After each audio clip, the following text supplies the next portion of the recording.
C'est très difficile de parler de David Lynch, sauf de ce film-là, en fait. Parce que ce film-là est très très différent. Mais c'est vrai que parler de Lynch, qui est toujours onirique, irréaliste, souvent mystérieux, on ne comprend pas très bien parfois les choses, et on s'en fout d'ailleurs. Qu'il fasse un film aussi simple que ça s'appelle une histoire vraie en plus. C'est peut-être parce que c'est une histoire vraie qu'il a. Mais ça apparaît, comme on dit évidemment dans l'histoire de l'art, comme un repentir. C'est comme si se disait mon Dieu, mon Dieu, mon Dieu, je ne montrerai que le monde, que la complexité du monde, alors que le monde est très très simple.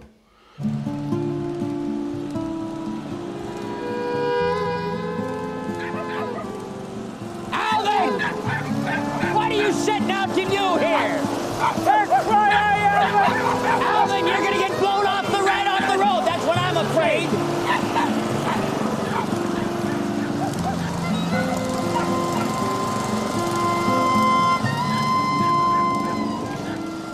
Ce vieux monsieur, hein,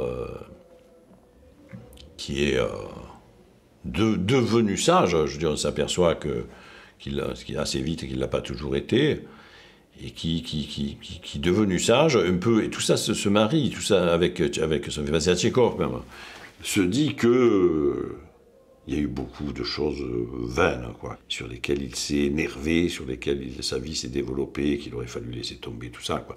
Il se dit, mais pourquoi j'ai pas vu mon frère pendant 10 ans? On ne nous dit rien d'ailleurs. Il dit pour rien, des disputes, on s'est énervé, l'alcool. Et apparemment, il n'a pas parlé à son frère pendant 10 ans. Son frère a une attaque, il veut aller le revoir. Et il veut aller le revoir en plus dans un parcours évidemment initiatique où il va, lui, réapprendre, on va dire, la beauté du monde, nous la montrer, réapprendre la beauté et la bonté, parce qu'il rencontre, à une exception près, deux, mettons, mais il rencontre que des braves gens. Donc le film, il est, bon, très, très, très, très joli et agréable de ce point de vue.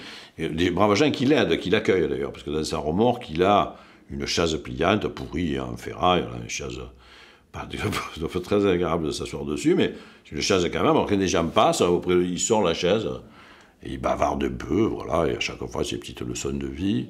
Il veut évidemment faire ce parcours très étrange avec sa tondeuse à gazon, et sur cette longue distance, je crois que ça dure 5-6 semaines avec cette tondeuse à gazon, là. Et d'ailleurs, à un moment donné, il est en panne, on vient réparer, il ne veut pas être aidé, hein. Il paye, il veut payer, l'argent il paye, quoi.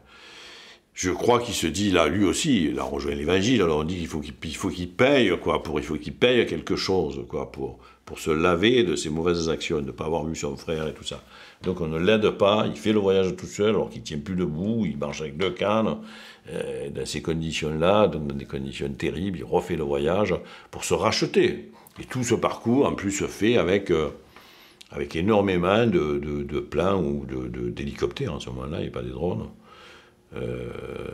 Ou des plans d'hélico quittent effectivement cet étrange attelage-là de la tondeuse à gazon, de cette petite caravane qui s'est bricolée derrière, pour filmer la beauté de la nature, le travail des hommes dans les champs. C'est très ordonné, c'est très beau, avec la musique de Badalamenti, magnifique. Donc le film, il est aussi contemplatif, élégiaque, etc. Je trouve exceptionnel que David Lynch nous donne cette leçon-là, après nous avoir torturés pendant des années avec tous ces films, bon, qui étaient... Enfin, on a besoin d'être torturé aussi, évidemment, je blague, mais c'est très bien d'être un peu torturé. Mais pas trop, c'est pas mal aussi d'être rassuré, voilà. C'est un film rassurant.